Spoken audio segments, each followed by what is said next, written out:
पहाटे उठून बायकोनी सर्व स्वयंपाक तयार ठेवला म्हणून मी खारीचा वाटा म्हणून चपात्या शिकून दिल्या.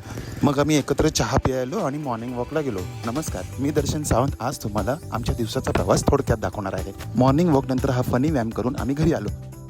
मग घरी आल्यावर मुसली खाऊन लाल परीला ऑफिससाठी रेडी केलं आणि मग वर येताच लंच बॉक्स रील शूट करून घेतली.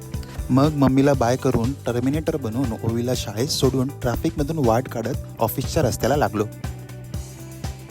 मग बाईक पार्क करून ऑफिसचं क्लीनअप रुटीन करून मी माझ्या कामाला बसलो. कामात गुंतलोच होतो तेवढ्यात मित्रांनी टपली मारून लंच ब्रेकची आठवण करून दिली. लंच ब्रेक नंतर पुन्हा 15 मिनटं वॉक करून मी आपल्या कामावर बसलो आणि 5 वाजताच मी कॉफीचा स्वाद घेतला आणि ऑफिस खालचा व्ह्यू एन्जॉय केला आणि मग वर येऊन बाकीच्या मीटिंग्स पण उरकून घेतल्या. फायनली लॉग आउट करून वेंडीमॅनमधला खाऊ घेऊन मी घरी पोचलो. तर असा होता माझा आनंदीमय दिवस.